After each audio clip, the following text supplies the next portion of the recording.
everyone, welcome back to another Planet Zoo 2 video where we're going to read this article that was shared in the official Planet Zoo 2 website, where the team basically shares a bit of the behind the scenes process of how they've been evolving the animals for going from the animals that we saw in basically the base game 6 years ago, almost 7 years ago, to the animals that we see right now that look like amazing. So I'm looking forward to reading this with you all. I'm also going to include a link to the article in the description in case you want to read it yourself. But here I've also increased the font size so you can read it with me and we can read it together. So let's dive in. Behind the scenes, evolving our animals. Join us as we head behind the scenes for an in-depth look at exactly how we create the species for Planet Zoo 2. Discover what's changed in the years since the original Planet Zoo and learn just what makes our animals such a leap forward. Heyo, zookeepers! And just as a heads up before we actually start reading, I'm also going to include some of my personal comments here as I react to what we're reading, okay? So heyo, zookeepers! The process of creating Planet Zoo 2's truly awesome animals is a long one, requiring extensive research, huge skill, and dedication from our talented development team, along with more than a little elbow grease, with a bit of Frontier's secret spices thrown in for flavor. I love how they're like incorporating also the humor. Join us as we head behind the scenes for an in-depth look at exactly how we create our terrestrial species for Planet Zoo 2, discover what's changed in the years since the original Planet Zoo, and learn just what makes these animals such a leap forward. Building a sequel.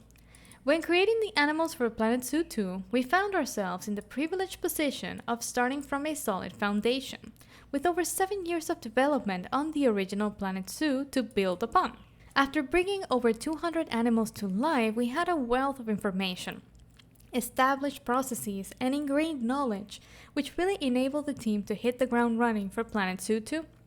For example, we greatly improved the collaborative efforts across all our team to really push the limits on what we could do, and figure out new methods of working together for the huge collaborative undertaking that is creating a game. Of course, it wasn't only our experience in creating animals and ways of working that had developed. Here we can see the lion from Planet Zoo 1. Now the comparison with Planet Zoo 2 is like really improved, so I'm very happy to see this evolution. The technology and tools we use have also grown leaps and bounds over this time, providing extensive new opportunities from upgraded fur shaders. I mean, the fur looks amazing, so they're really upgraded, to new materials for transmissive and subsurface scattering. All these advances have enabled the team to bring even more detail to our animals for Planet Zoo 2, with unrivaled realism, and I really do agree with that, in how their fur, skin, feathers, and scales are rendered in your zoos. One of our first stops was auditing the animals we had created for the original Planet Zoo, some of which were over 7 years old. Yeah, we all talked about the base game animals. And then identifying which ones to start with, completely rebuilding them from the ground up with this new technology. And I think the lion is a perfect example that we were all like wishing would be remastered.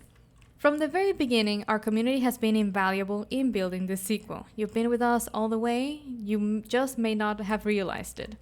Our passionate fans have a keen eye for detail and have provided extensive feedback and commentary over the years, so we've been continually listening along the journey to keep track of everything that had been said about the original Planet Zoo's animals.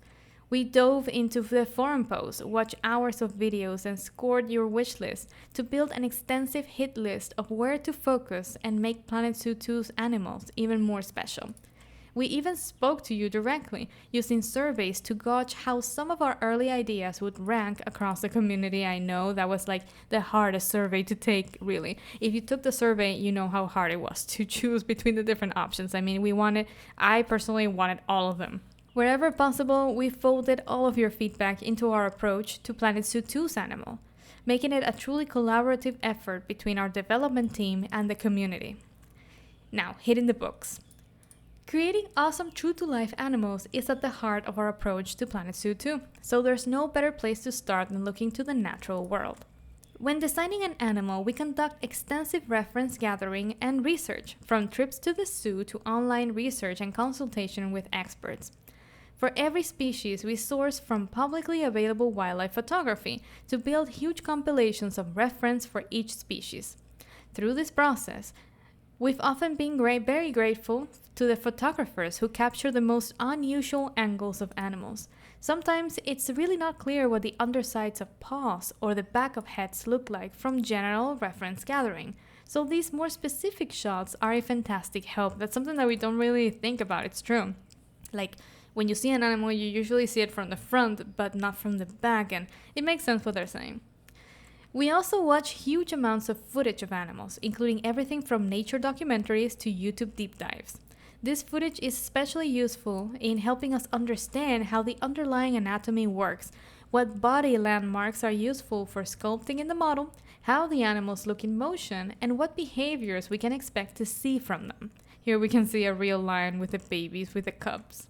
It doesn't end with visual reference gathering either. We also consulted with an external researcher to gather information about each species, as well as reading ethological studies and zoological literature. This occasionally resulted in some trips down the rabbit hole as we discovered cute or unusual behaviors that we wanted to represent within the game. Since we apply audio to all parts of our animals' movements and behaviors, not just their vocalizations, we also complete extensive research into how these animals sound. This requires asking a lot of questions, including considering how big an animal is, how they drink, how they eat and drink, like do they lap with their tongue or purse their lips. That's interesting. It's good that they're sharing this because there are all details that are very important, but we usually take for granted, right? What circumstances change the sounds they make and how their sounds vary between adults, juveniles, males, and females. To answer these questions, we use a whole range of resources to research all of this information, including huge libraries of audio that we can dip into and even seeking specific audio files from animal specialists. All in all, this research across all our disciplines results in an incredible bank of reference information for every species in Planet Zoo 2, encompassing everything from the structure of their musculature to the sounds their feet make and how they behave when living in the wild or in zoos. This huge bank of information is then refined to work within Planet Zoo 2's systems, with the team completing daily critique sessions to review progress and stay true to our vision for Planet Zoo 2. Now we see the section, down to the last detail. Once we have this extensive library of information about a species, we can start the process of bringing them to life on our screens.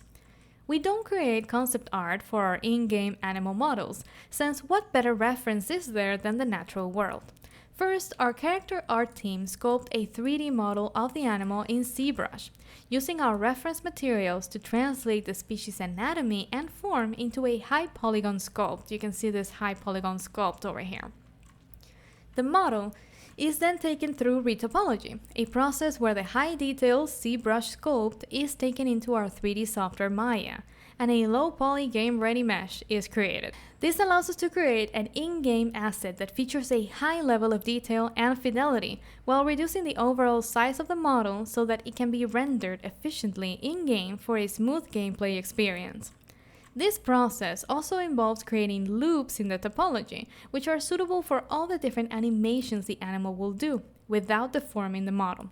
This is particularly important for supporting Planet Zoo 2's new features, including the visible pregnancies some animals exhibit, and you can see the visible pregnancy here with the lioness. I love the visible pregnancies. Next, we hand paint the model in Substance Painter to appear as realistic as possible, painting fur and placing hair cards to simulate luscious manes and wispy tails, before setting up the models in our game engine. This process requires our character art and shader art teams to work closely together to generate all the special materials and custom shaders we use to create truly lifelike fur and skin effects on our models in-game. Now, poetry in motion. Once the character art team has completed their work to sculpt and texture the model, it is then passed on to our rigging department, who place all the joints inside the model, allowing our animators to bring them to life. This takes lots of skill and careful planning, given the huge variety in skeletal structure and locomotion within the animal kingdom. And you can see a little baby playing over here. Each of our animations are crafted to capture each animal's unique personality, as well as work with all our layered systems in the game. We've taken our animation layering system to the next level for Planet Zoo 2, adding even more controls and blends to make the animals' movements really smooth. Each animation is broken down into bite-sized layers like head movements, ear flicks, and tail swishes, to name a few. This allows us to layer up all of the different animations into the final result you see in-game, giving each animal's motion more nuance as they react to the world around them. And you can see some of the lion's animations. I mean, they're beautiful. Really, I am in the real life, I am learning 3D modeling and animation, and really all the work that goes into creating these few seconds and the study and the research, it is worth it and beautiful. Throughout this process, our animation team consults with different departments to determine what we want to include in each animal's animation set, such as mouth movements from the audio team or wing poses from the character art team. Look at this. The lion is yawning. I mean, this is beautiful.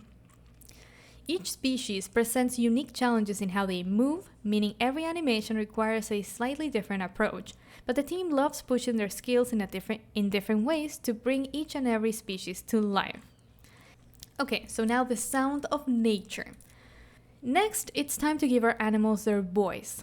The sounds for our animals come from a huge variety of sources, from specialized animal sounds libraries to audio directly recorded by our audio team, and from trusted partners and institutions specializing in animal research.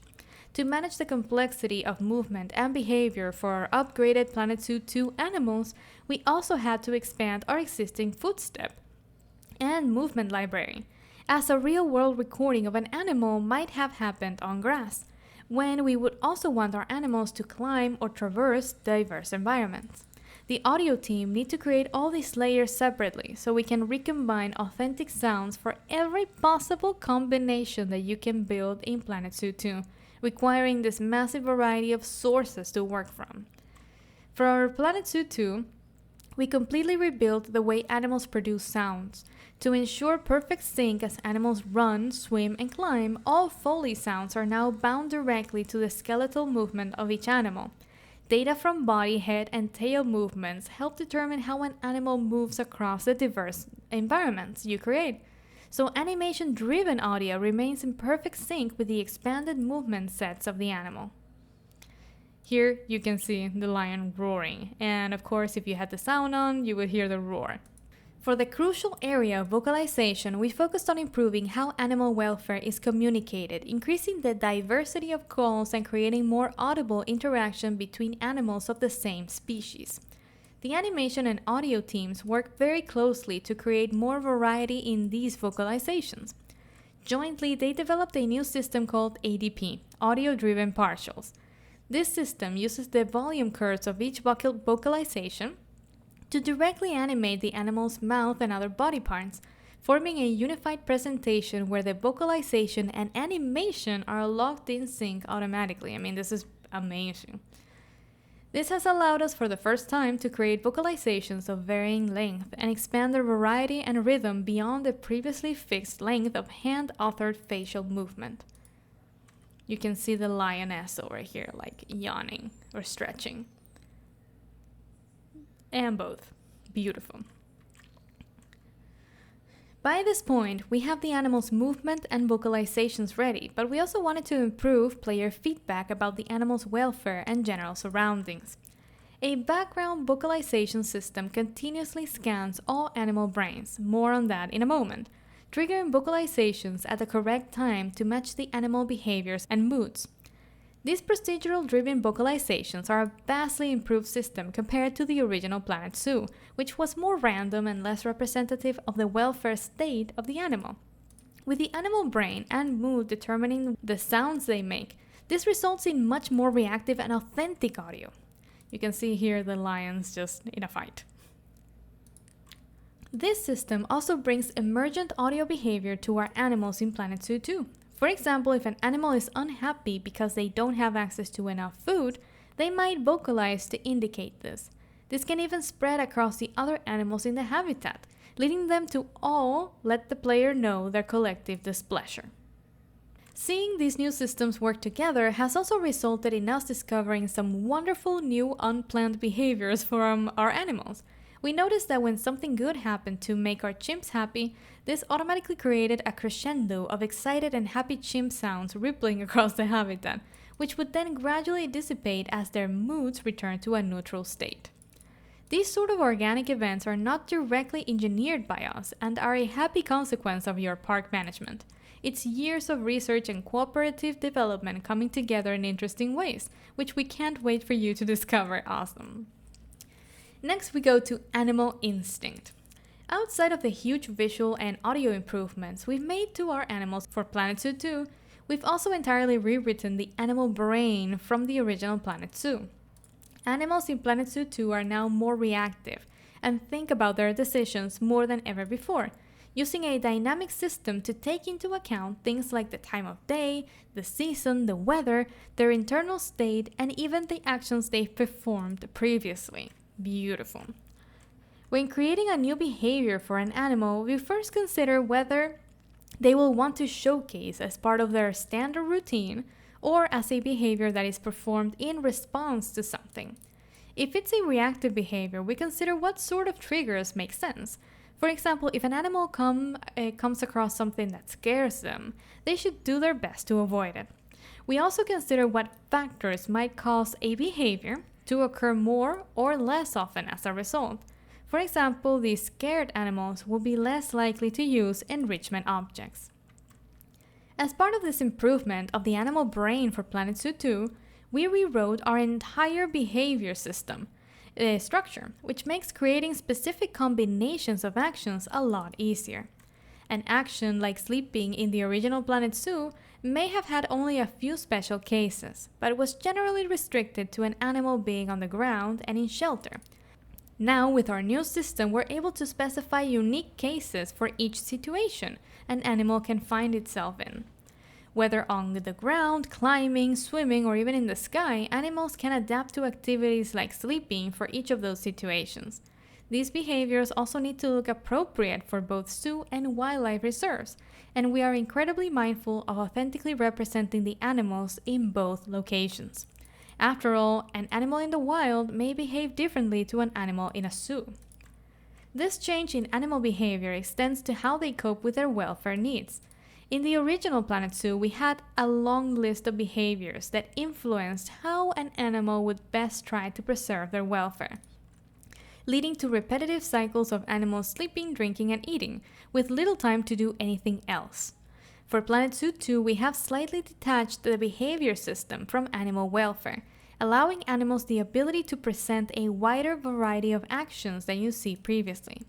We even encourage our animals to not only show realistic behaviors, but to demonstrate a wide variety of behaviors, making watching an individual animal more rewarding, as they are encouraged to show off what they can do. Beautiful, you can see the lioness and the cub. The design and animation team work closely together to use a variety of behaviors in specific situations and further push the authenticity of our animals. For example, our chimps are encouraged to perform the majority of their behaviors while climbing, as that's how chimps prefer to spend their time in the natural world. While a chimp can perform actions on the ground, we created more for them to do while climbing, resulting in more natural-looking behaviors. For Planet Zoo 2, we also developed a powerful new interaction system that lets our animals interact with loads of objects in their environment that they were previously unable to use. I'm so excited about this one. Many of the natural objects you'll place in a habitat can now be eaten from. That is awesome. Rubbed against, even more awesome, I think we saw that with the lion and the tree, and even used to get a good scratch in. You can place these objects at any position, any rotation, and any scale, and our animals will still use them if the object is accessible in some way. That is amazing. It was important to us that animals in Planet Zoo 2 don't only interact with their environments in realistic ways, but also interact with each other in more ways than ever before. The original Planet Zoo featured social animations, but for Planet Zoo 2, we wanted all aspects of an animal's decision-making to be affected by how their peers were behaving. This led us to the concept of formations, a new system where animals in a group are incentivized to perform the same action together. All these new behaviors and systems come together to interact with each other, which can lead to lovely shared moments between animals that aren't hard-coded into our systems. Scenes like the one animal leading another to water, or an animal knocking an enrichment item into a sleeping mate and waking them up, are all things that can now happen without any direct input from us. So cute. Now, all together now. Planet Zoo 2's animals have had more than just a facelift, thanks to a truly collaborative process involving everyone working in the team at Frontier, building on years of experience from the original Planet Zoo and listening to the passionate voices of our community. Our animals have been the subject of a huge amount of love and attention to detail, and we can't wait until you get to meet them yourselves in your zoos and wildlife reserves this October. And that comes to the end of the article. It was an amazing article. I mean, I love looking at the behind the scenes process and everything that goes into creating these animals and making them realistic. And I love the new animal brain. And I will be sharing another video on the channel on the animal brain because we had another official post on this. And if possible, whenever possible, I will be recording these videos, also going through the articles. I think this is nice that we can experience reading these articles together. And if you like this video, please like and subscribe. I really appreciate it. I hope you liked the video, and I will see you in the next Planet Zoo 2 video on the channel. See you in the next video.